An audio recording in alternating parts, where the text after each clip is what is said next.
cancer awareness group build. This year we are doing something to honor the memory of Bill King, who passed away from cancer. Super nice guy. He loved his die cast and he liked to do modeling. So we're kind of combining the two for this project. So last month we painted the body because I knew that October is a really iffy month for us, and it has been. Our temperatures have dropped pretty quick. We're down in the 40s, and we even had a freeze warning a couple nights ago. So our temperatures are changing quickly. So last month I took the body out, firewall, radiator wall, and frame, or chassis, and painted those last month when we had some really beautiful weather.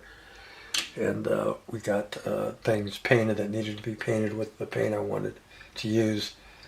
I had to do this outside because there's no way can you spray this paint in the house. But we are doing the Nitty Gritty Kitty, and it uses a Spectra Flame paint job that Hot Wheels used on a lot of their cars in the day. So I wanted to copy that, or mimic that as best as I could in 1/25th scale. So this is more or less a anodized paint that they used on these bodies. And you know, it's a cool paint. And I think I got it pretty close to the one, to the Hot Wheel. I think it's pretty much almost a dead match, and that really surprised me how close I got this to the Hot Wheel. But there is the body. You know, that we're not using the hood, so I had to do inside the engine compartment. Here is the firewall, and then here is the radiator wall. So we got those painted. The frame underneath is just black, and I was going to do it in aluminum, kind of like the Hot Wheel. But AMT went and put sound deadening material on this. It's textured. So if I would have done it in silver, it wouldn't have looked right. So I'm just going to leave it the black and just go from there. But there's the side you're going to see, and I think it'll be pretty cool when it's all said and done. If you're not familiar with the paint by Duplicolor, it's called Metal Cast, which is just an anodized paint, and it works pretty good. You have to buy the can of the base coat first, and you spray the car with, well, the body or whatever you're doing the paint with, using it on. You spray it with the base coat first, and then you go over it with the actual color, the anodized color, in this case red. So my step for the plastic body on the Cougar is I painted everything flat black first, and because I wanted the red to be dark. So we painted it flat black, and also I wanted to protect the plastic because I wasn't sure. This is acrylic lacquer, but I wasn't sure if it was a hot acrylic lacquer or not, and I didn't want to take the risk of the paint crazing on the plastic. So that's another reason why I wanted to cover everything in primer. So it was black primer first, and then a coat of the base coat, which is just a high metallic silver, more or less.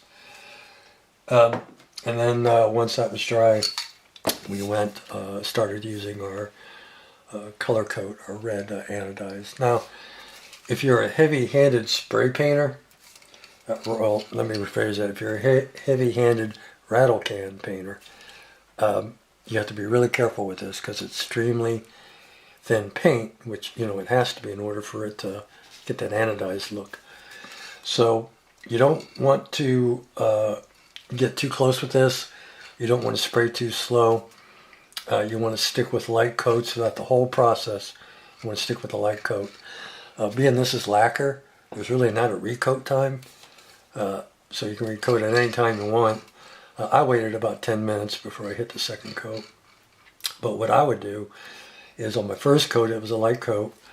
I let it dry, hit it with a second light coat.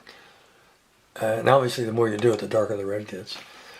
Hit it with the second light coat, let that dry, hit it with a third light coat, and then I started color sanding. So I would, after the third coat, I would go over the body with 600 and put on another light to medium coat.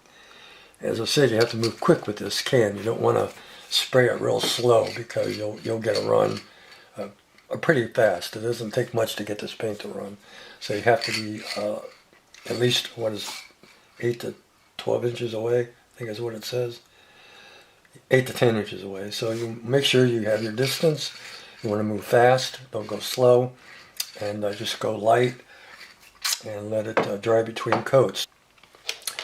When I got it close to the red on this, because as I said, the more you do it, the darker it's going to get, I stopped and I thought, well, that's pretty close to the Cougar.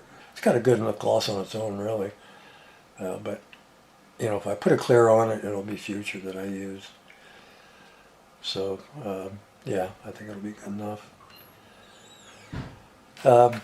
So that's what I've done so far with the Cougar. I haven't done anything with the kit yet. I mean, nothing's put together yet. Obviously, it's still all in the box. We're going to use the kit engine, which is 429. Even though the Hot Wheel has a Chrysler Hemi in it. I noticed, I was looking at the valve covers on this, and those are Chrysler Hemi valve covers. So, but we're going to use the 429 in it anyway. I did go through my junk box and pulled out some blower parts that I hope fit the 429, since this is a blown engine. So hopefully that'll work. Kind of throw them all in the interior bucket. You can see some of the blower parts there. Hopefully we can get some of them to work with the engine.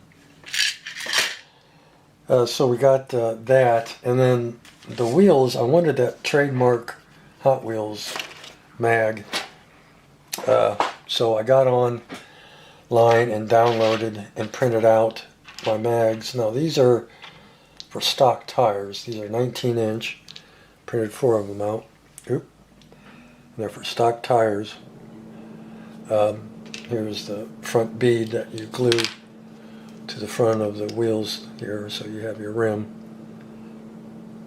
And then I also printed out, and I don't know if I'm going to use these yet, because I don't know if they're going to look right, but these are 19-inch tires that fit those rims that I printed out. I printed out a set of them. So we have 4 for the Cougar of stock tires. And then I also printed out 2 wide tires that go with those Hot Wheels rims. So these are nice and wide. Now I don't know if I'm going to use these because I don't know if I get them to fit under the body. I don't want these to stick out. I want them to fit, even though the ones on the Hot Wheel stick out a little bit. But these are nice and wide, and I just thought they looked kind of cool. So I don't know if I'm going to use these or not. If I can get these to fit and look right, then we're going to use these. Same with the front tires, the stock tires. If they look right, then we'll go ahead and use the 19-inch tires. If they don't look right, then I can take a file, put it back in my slicer, and reduce the size and get these to, like, say, a 15-inch tire instead of a 19-inch. So I can adjust the size of the tires with G2 Box, which is my slicer program. But we have the actual Hot Wheel rim and the tires for the car, so we have that. So I got that done. If we decide to go with these wide tires, then I have to print the rims that fit these. These are all, what I printed out are for the stock front tires. There's a set for these wider tires that are obviously a deeper dish. The offset is greater for the wider tire, so I'll have to print those out. But yeah, that's we hopefully these rims and tires will work, so we have that covered. What else? That's as far as I got. Yeah, that's as far as I got. So I'm going to start to put the engine together. The Hot Wheel, it's all aluminum, the engine. So we'll paint the entire engine aluminum. Might add some black or something to it to give it some detail, but you know, we're going to try to do this up just like the Hot Wheels. So you know, we'll do the interior, as I said earlier, in a white or an off-white, and go from there. Alright guys, that's where I'm at on the nitty-gritty kitty, and I think it's going to be fun. Alright, take care. We'll see you.